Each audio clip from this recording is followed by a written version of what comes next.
ബിസ്മില്ലാഹി റഹ്മാനി റഹീം. അൽഹംദുലില്ലാഹി റബ്ബിൽ ആലമീൻ. വസല്ലല്ലാഹു അലാ നബീന മുഹമ്മദിൻ വഅലാ ആലിഹി വസ്വഹ്ബിഹി അജ്മഈൻ. അമ്മാ ബഅദ്. പ്രിയമുള്ള ഖുർആൻ പഠിതാക്കളെ, അസ്സലാമു അലൈക്കും വറഹ്മത്തുള്ളാഹി. പരിശുദ്ധ ഖുർആനിലെ 52-ാം അധ്യായം സൂറത്ത് തൂറാണ് നമ്മൾ പഠിച്ചുകൊണ്ടിരിക്കുന്നത്. ഈ സൂറത്തിലെ അവസാന 2 ആയത്തുകളാണ് ഇനി നമുക്ക് പഠിക്കാൻ ബാക്കിയുള്ളത്. ഇന്ന് ഇൻഷാ അല്ലാഹ് നമുക്ക് അവസാന 2 ആയത്തുകൾ, അതായത് 48, 49 എന്നീ 2 ആയത്തുകൾ നോക്കാം. അഊസു ബില്ലാഹി മിനശ് ശൈത്വാനിർ റജീം. വസ്ബിർ ലിഹുക്മി റബ്ബിക ഫഇന്നക ബിഅയുനിനാ വസബ്ബിഹ് ബിഹംദി റബ്ബിക ഹീന തഖൂം വമിനൽ ലൈലി ഫസബ്ബിഹ്ഹു വഇദ്ബാറൻ നുജൂം. കഴിഞ്ഞ ക്ലാസ്സിൽ നമ്മൾ മനസ്സിലാക്കി അവിശ്വാസികളെക്കുറിച്ച് അള്ളാഹു പ്രവാചകൻ സല്ലല്ലാഹു അലൈഹി വസല്ലമയോട് പറഞ്ഞ കാര്യം. ആകാശത്തുനിന്ന് ഒരു കഷ്ണം ഇറക്കി കാണിച്ചു കൊടുത്താലും അവർ അതിൽ വിശ്വസിക്കുകയില്ല. അവർ അവരുടെ നിലപാട് തുടർന്നുകൊണ്ടേയിരിക്കും. അതുകൊണ്ട് താങ്കൾ അവരെ വിട്ടേക്കുക, അവർക്ക് വമ്പിച്ച ശിക്ഷയുണ്ട്. ശേഷം അള്ളാഹു പറയുന്നു, വസ്ബിർ ലിഹുക്മി റബ്ബിക ഫഇന്നക ബിഅയുനിനാ വസബ്ബിഹ് ബിഹംദി റബ്ബിക ഹീന തഖൂം. വസ്ബിർ, സ്വബറ എന്ന് പറഞ്ഞാൽ ക്ഷമിച്ചു, പിടിച്ചു നിർത്തി. ഇസ്ബിർ, താങ്കൾ ക്ഷമിക്കുക. തുടക്കത്തിലുള്ള വാവ് അത്തിഫിൻ്റെ വാവായിട്ടോ ഇസ്തിനാഫിയുടെ വാവായിട്ടോ പറയാം. അത്തിഫിൻ്റെ വാവാവുന്ന സമയത്ത് തൊട്ട് മുമ്പത്തെ ആയത്തിൽ താങ്കൾ അവരെ വിട്ടേക്കുക, അവരുടെ കാര്യം വിട്ടേക്കുക എന്ന് പറഞ്ഞല്ലോ. അതിലേക്ക് ചേർത്തുകൊണ്ട് താങ്കൾ ക്ഷമിക്കുകയും ചെയ്യുക. വസ്ബിർ, താങ്കൾ ക്ഷമിക്കുകയും ചെയ്യുക. ഇസ്തിനാഫിയുടെ വാവാണെങ്കിൽ പ്രത്യേകിച്ച് അർത്ഥം കൊടുക്കേണ്ടതില്ല. ഒരു പുതിയ കാര്യം തുടങ്ങുന്നു എന്നുള്ള രൂപത്തിൽ താങ്കൾ ക്ഷമിക്കുക എന്നുള്ള അർത്ഥം കൊടുക്കാം. ലി ഹുക്മി, ഹുക്മ് എന്ന് പറഞ്ഞാൽ വിധി അല്ലെങ്കിൽ തീരുമാനം. ലി ഹുക്മി, വിധിക്ക് വേണ്ടി അല്ലെങ്കിൽ വിധിക്ക്, തീരുമാനത്തിന്. വിധിയിൽ എന്നും അർത്ഥം കൊടുക്കാം, തീരുമാനത്തിൽ അങ്ങനെയും അർത്ഥം കൊടുക്കാം. റബ്ബിക, റബ്ബ് രക്ഷിതാവ്, നാഥൻ. ക, താങ്കളുടെ. റബ്ബിക, താങ്കളുടെ നാഥൻ്റെ. വസ്ബിർ ലി ഹുക്മി റബ്ബിക, താങ്കളുടെ നാഥൻ്റെ വിധിയിൽ അല്ലെങ്കിൽ താങ്കളുടെ നാഥൻ്റെ വിധിക്ക് താങ്കൾ ക്ഷമിക്കുകയും ചെയ്യുക. ഫ ഇന്നക, ഫ അപ്പോൾ, അല്ലെങ്കിൽ അത് ഇസ്തിനാഫിയുടെ ഫ ആയിട്ട് പറയാൻ പ്രത്യേകിച്ച് അർത്ഥം കൊടുക്കാതെ.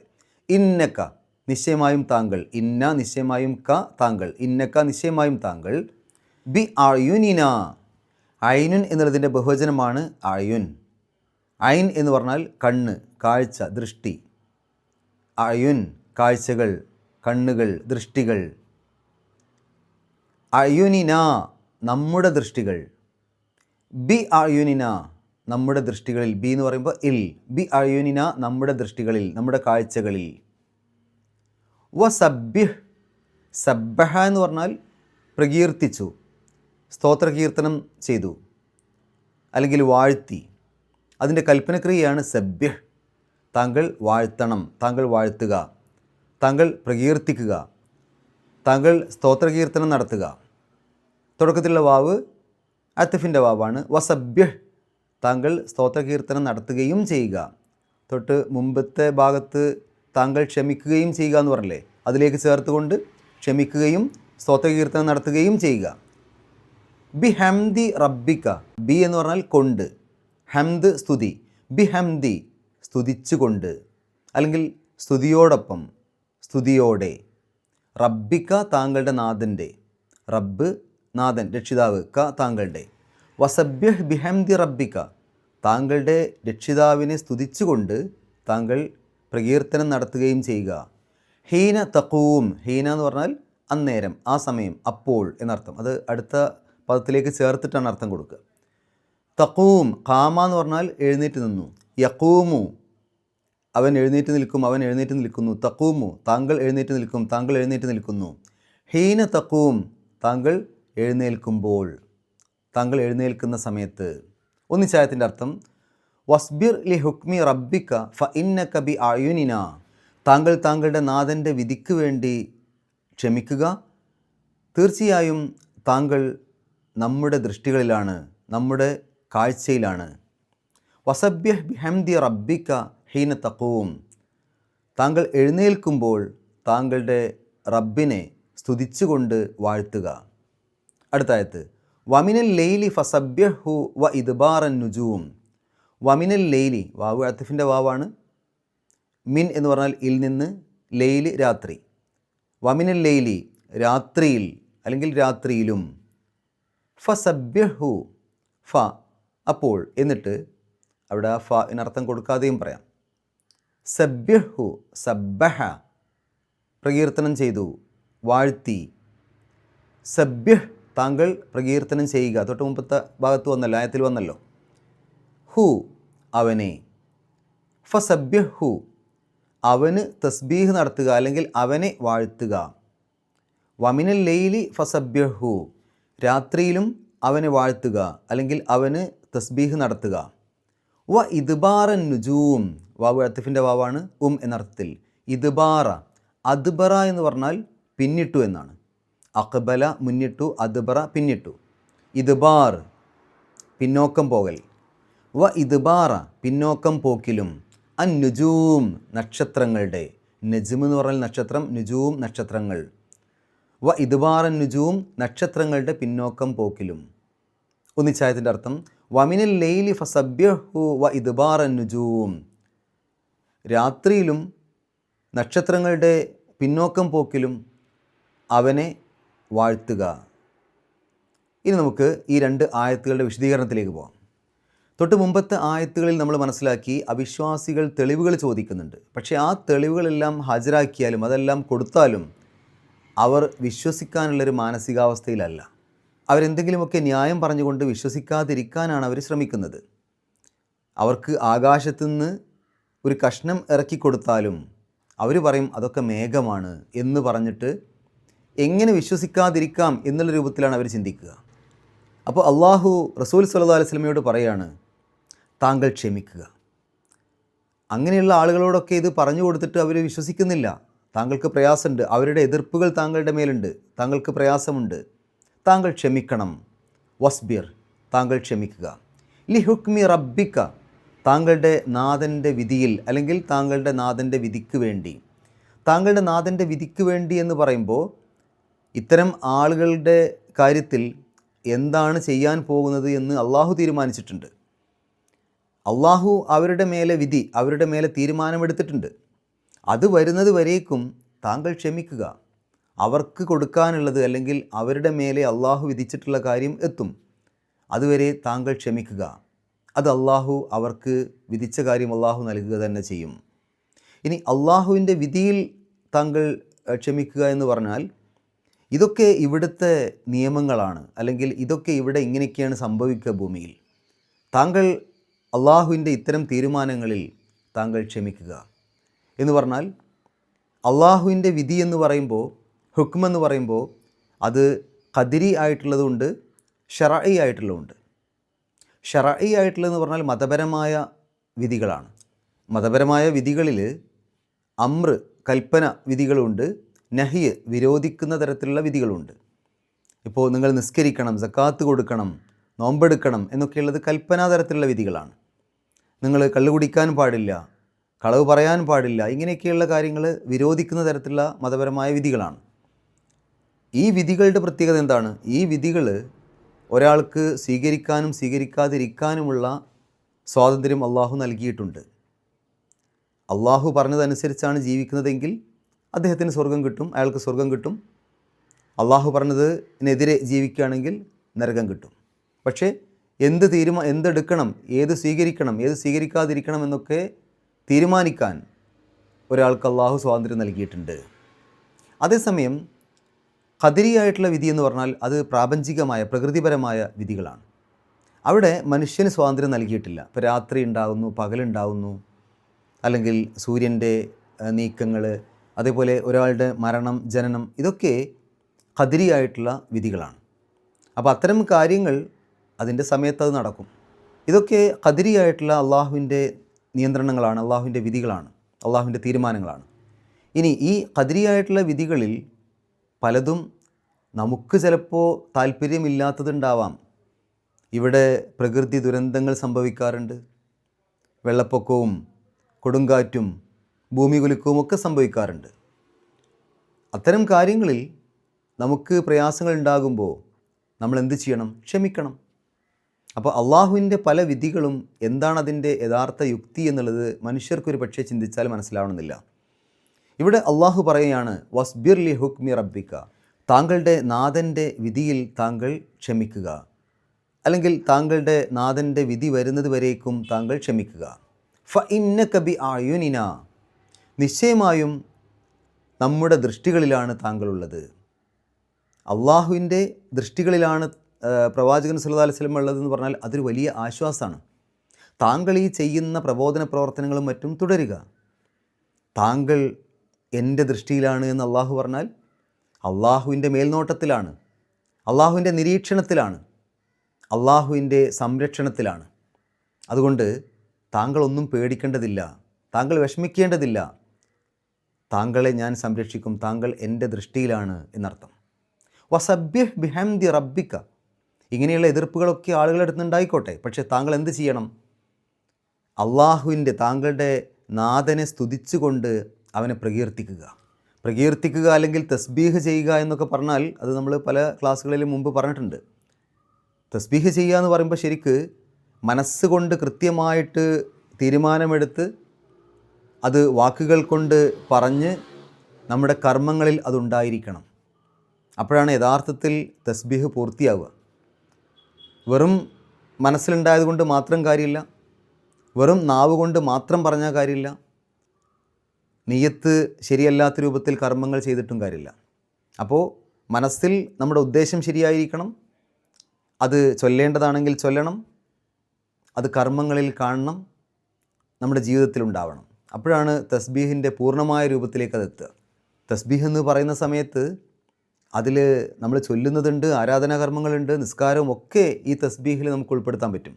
ഏതായാലും നമ്മൾ മനസ്സറിഞ്ഞുകൊണ്ട് അള്ളാഹുവിൻ്റെ അടുത്ത് നിന്ന് കൂലി കിട്ടാൻ വേണ്ടി നമ്മൾ തസ്ബീഹ് നടത്തുമ്പോൾ അത് വാക്കുകൾ കൊണ്ടുള്ളതാണെങ്കിലും അള്ളാഹുവിൻ്റെ അടുത്ത് എനിക്കിതിന് കൂലി കിട്ടണം എന്ന ആഗ്രഹത്തോടു കൂടി നമ്മൾ തസ്ബീഹ് ചൊല്ലുമ്പോൾ അല്ലെങ്കിൽ തസ്ബീഹ് ചെയ്യുമ്പോൾ, തസ്ബീഹ് ചൊല്ലുന്നതുണ്ട്, ആ ചൊല്ലുന്ന കാര്യങ്ങൾ ജീവിതത്തിൽ പകർത്തുമ്പോഴാണ് അതിൻ്റെ യഥാർത്ഥ ഫലം കിട്ടുക.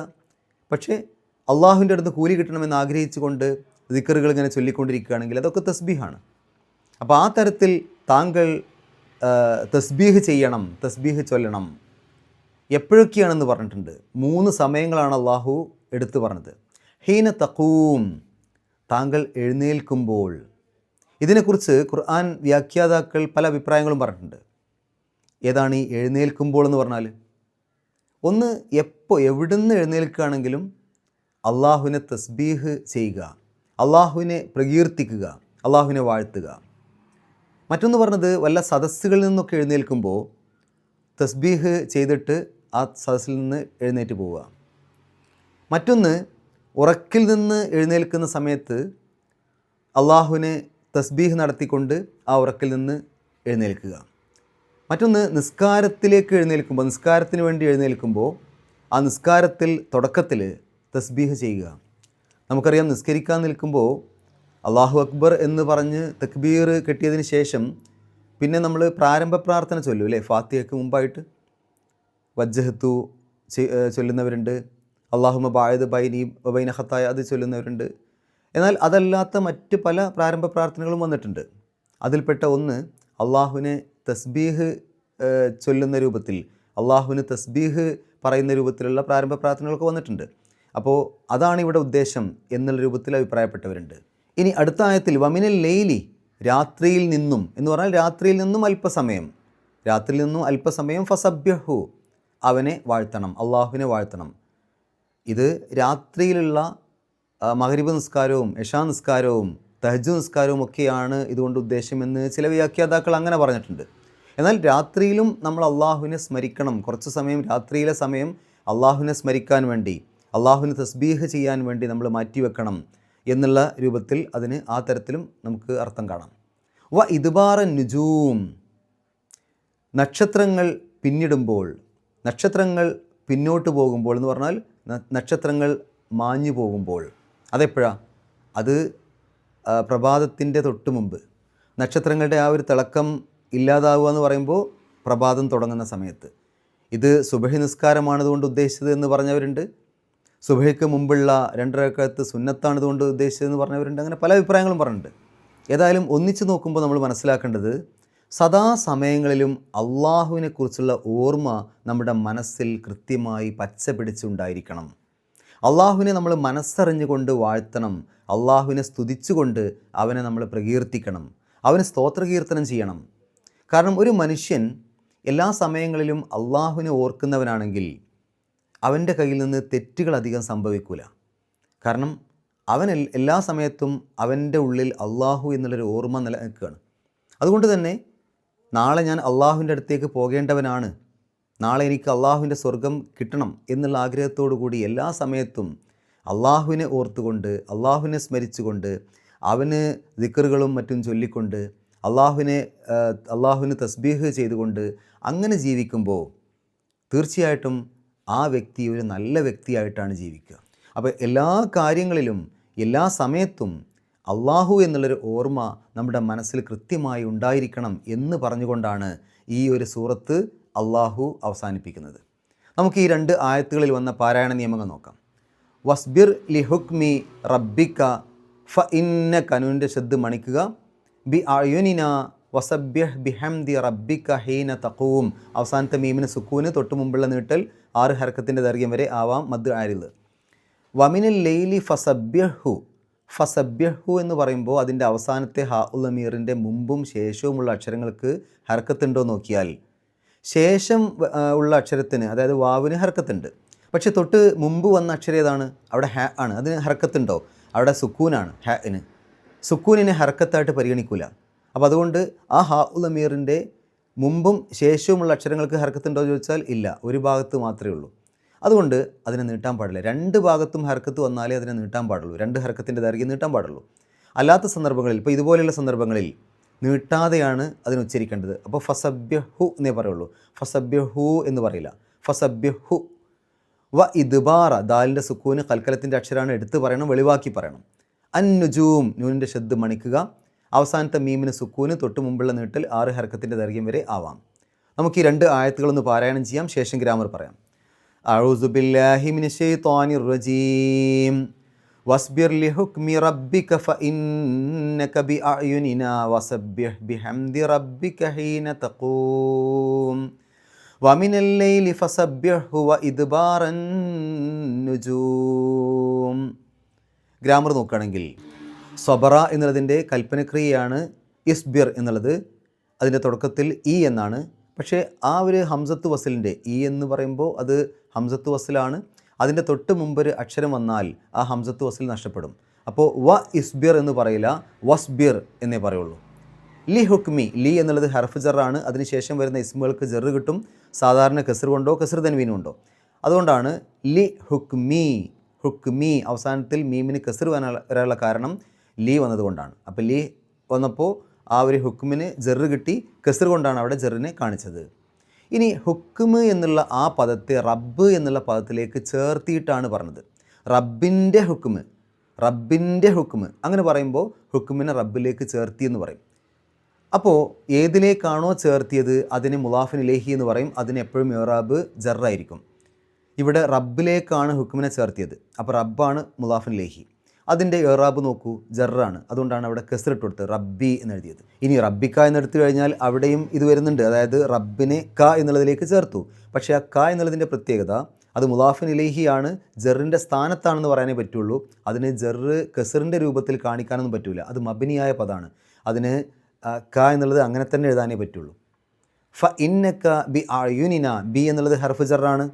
അതിനുശേഷം വരുന്ന ഇസ്മുകൾക്ക് ജറ് കിട്ടും. അയുനി, അവിടെ ജറ് കിട്ടിയിട്ടുണ്ട് ബി വന്നതുകൊണ്ട്. വസബ്യഹ്, അത് കൽപ്പനക്രിയയാണ്. സബ്യഹ് എന്നുള്ളത് കൽപ്പനക്രിയയാണ് സബ്ബഹയുടെ. ബി ഹംദി, ബി എന്നുള്ളത് ഹർഫ് ജറാണ്. അതിനുശേഷം വരുന്ന ഇസ്മുകൾക്ക് ജറ് കിട്ടും. ബി ഹംദി, ഹംദ് എന്നുള്ളതിൻ്റെ അവസാനത്തിൽ കസ്റിടാനുള്ള കാരണം ആ ബി വന്നതുകൊണ്ടാണ്, ജറ് കാണിക്കാൻ വേണ്ടിയിട്ടാണ്. ഇനി ഹംദി റബ്ബി എന്ന് പറയുമ്പോൾ നേരത്തെ പറഞ്ഞ പോലെ ഹുക്മി റബ്ബി എന്ന് പറഞ്ഞ പോലെ തന്നെ ഹംദി റബ്ബി എന്ന് പറയുമ്പോൾ ഹംദിനെ റബ്ബിലേക്ക് ചേർത്തു, റബ്ബിൻ്റെ ഹംദ്. അപ്പോൾ അവിടെ ഹംദ് എന്നുള്ളത് മുലാഫാണ്, റബ്ബ് എന്നുള്ളത് മുലാഫിൻ ഇലൈഹിയാണ്. മുലാഫിൻ ഇലൈഹിക്ക് എപ്പോഴും ഇറാബ് ജറാണ്, അതുകൊണ്ടാണ് റബ്ബി എന്ന് എഴുതിയത്. ഇനി റബ്ബിക്ക എന്നെടുത്തു കഴിഞ്ഞാൽ അതും നേരത്തെ പറഞ്ഞ പോലെ മുലാഫിൻ ഇലൈഹിയാണ്. റബ്ബ് എന്നുള്ളത് അവിടെ മുലാഫാവും, ക എന്നുള്ളത് മുലാഫിൻ ഇലൈഹിയാവും. അങ്ങനെ വരുമ്പോൾ ശരിക്കും ആ റബ്ബ് എന്നുള്ളതിനെ മുലാഫ് വസ്തു എന്ന് പറയും. കാരണം ബി ഹംദി റബ്ബിക്ക എന്ന് പറയുമ്പോൾ ഹംദ് മുലാഫാണ്, റബ്ബ് മുലാഫ് ലേഹിയാണ്. റബ്ബിക്ക എന്ന് പറയുമ്പോൾ റബ്ബ് മുലാഫാണ്, ക എന്നുള്ളത് മുലാഫ് ലേഹിയാണ്. അപ്പോൾ റബ്ബ് എന്നുള്ളത് അതിൻ്റെ നടുവിൽ പെട്ടു. ഒരേ സമയം അത് മുലാഫിൻ ലേഹിയുമാണ്, മുലാഫുമാണ്. ഹംദിൻ്റെ മുലാഫിൻ ലേഹിയാണ്, ക എന്നുള്ളതിൻ്റെ മുലാഫാണ്. അങ്ങനെ ഒരു പദം മുലാഫായിട്ടും മുലാഫിൻ ലേഹിയായിട്ടും ഒരേ സമയം വരുമ്പോൾ അതിനെ മുലാഫ് വസ്തു എന്നാണ് പറയാം. ശരി, ഹീന തഖൂം വമിനൽ ലൈലി, മിൻ എന്നുള്ളത് ഹർഫ് ജറാണ്. മിന്നിന് ശേഷം വരുന്ന ഇസ്മുകൾക്ക് ജറ് കിട്ടും. അപ്പോൾ ലൈൽ എന്നുള്ളതിൻ്റെ അവസാനത്തിൽ കസ്റിട്ടാനുള്ള കാരണം ഈ മിന്ന് വന്നതുകൊണ്ടാണ്. ഫസബ്യഹു, സബ്യഹ് കൽപ്പനക്രിയയാണ്. വ ഇദ്ബാറൻ നുജൂം, ഇവിടെയും മുലാഫ് മുലാഫിൻ ലേഹി വന്നു. ഇദ്ബാർ എന്നുള്ളതിനെ നുജൂം എന്നുള്ളതിലേക്ക് ചേർത്തു. അപ്പോൾ നുജൂം എന്നുള്ളത് മുലാഫിൻ ലേഹിയാണ്, അതിന് ജറ് കിട്ടണം.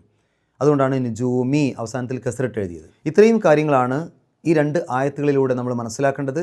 അള്ളാഹു പരിശുദ്ധ ഖുർആൻ ഏറ്റവും നല്ല രൂപത്തിൽ പഠിക്കുവാനും അത് ജീവിതത്തിൽ പകർത്തുവാനും കഴിവിൻ്റെ പരമാവധി മറ്റുള്ള ആളുകൾക്ക് എത്തിച്ചു കൊടുക്കുവാനുമുള്ള സന്മനസ്സും തൗഫീക്കും സൗഭാഗ്യവും നമുക്ക് ഏവർക്കും പ്രദാനം ചെയ്യുമാറാകട്ടെ. വാഹിർ ദഅവാന അൽഹംദുലില്ലാഹി റബ്ബിൽ ആലമീൻ. അസ്സലാമു അലൈക്കും വറഹ്മത്തുള്ളാഹി.